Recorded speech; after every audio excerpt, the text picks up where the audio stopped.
அண்மையில் நடந்த சட்டப்பேரவை தேர்தல் பரப்புரையின் போது கூட்டுறவு வங்கியில் வாங்கிய 5 சவரனுக்குட்பட்ட நகை கடன்கள் தள்ளுபடி செய்யப்படும் என்று மு.க.ஸ்டாலின் உறுதியளித்தார். அதன்படி 6000 கோடி ரூபாய் நகைக்கடன் தள்ளுபடி அறிவிப்பை வெளியிட்டுள்ளார். இதற்கான அரசாணை இன்று வெளியிடப்பட்டுள்ளது.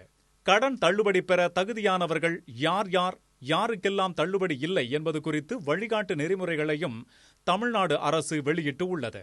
அதன்படி ஒரு குடும்ப அட்டைக்கு 5 சவரன் நகைக்கடன் தள்ளுபடி அளிக்கப்படுகிறது.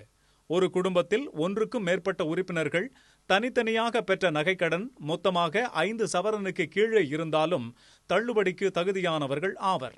தமிழ்நாடு அரசால் வழங்கப்பட்ட ஆதார் மற்றும் குடும்ப அட்டை விவரங்களை சரியாக அளித்தவர்கள் மட்டுமே கடன் தள்ளுபடிக்கு தகுதியானவர்கள்.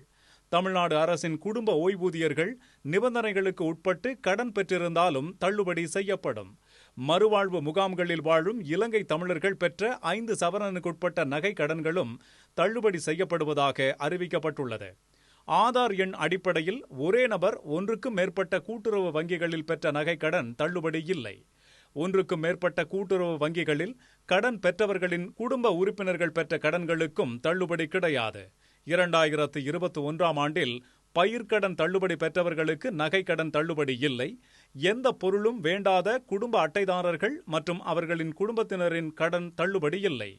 அந்தியோதயா அன்ன யோஜனா குடும்ப அட்டைதாரர்கள் பெற்ற நகைக்கடன்களும் தள்ளுபடி கிடையாது. அரசு ஊழியர்களுக்கு நகைக்கடன் தள்ளுபடி இல்லை. அனைத்து அரசு ஓய்வூதியர்கள் பெற்ற நகைக்கடன்களும் தள்ளுபடி செய்யப்பட மாட்டாது. கூட்டுறவு வங்கிகளில் பணியாற்றும் ஊழியர்களின் மற்றும் அவர்களின் குடும்பத்தினர் பெற்ற நகைக்கடன்களும் தள்ளுபடி செய்யப்பட மாட்டாது. அரசு துறையில் தற்காலிக காலமுறை தொகுப்பூதிய அடிப்படையில் பணியாற்றுவோர் மற்றும் அவர்களின் குடும்பத்தினர் வாங்கிய நகை கடன்களும் தள்ளுபடி பெற முடியாது. கூட்டுறவு நிறுவன நிர்வாக குழு உறுப்பினர்கள் அவரது குடும்பத்தினர்களுக்கு நகைக்கடன் தள்ளுபடி பொருந்தாது. நிதி ஆதாரமின்றி வழங்கப்பட்ட நகை கடன்களுக்கு தள்ளுபடி இல்லை. ஆதார் மற்றும் குடும்ப அட்டைகளில் பிற மாநில முகவரி இருந்தாலும் கடன் தள்ளுபடி பெற முடியாது. நகைகளே இல்லாமல் ஏட்டளவில் வழங்கப்பட்ட கடன்கள், போலி நகைகளுக்கு வழங்கப்பட்ட கடன்களும் தள்ளுபடி கிடையாது. இவ்வாறான வழிகாட்டு நெறிமுறைகளின்படி தகுதி உள்ளவர்கள் கண்டறியப்பட்டு நகைக்கடன் தள்ளுபடி செய்யப்படும் என்று தமிழக அரசு இன்று வெளியிட்டுள்ள அரசாணையில் கூறியுள்ளது. உடனுக்குடன் செய்திகளை தெரிந்து கொள்ள சன் நியூஸ் பெல் ஐகானை கிளிக் பண்ணுங்க.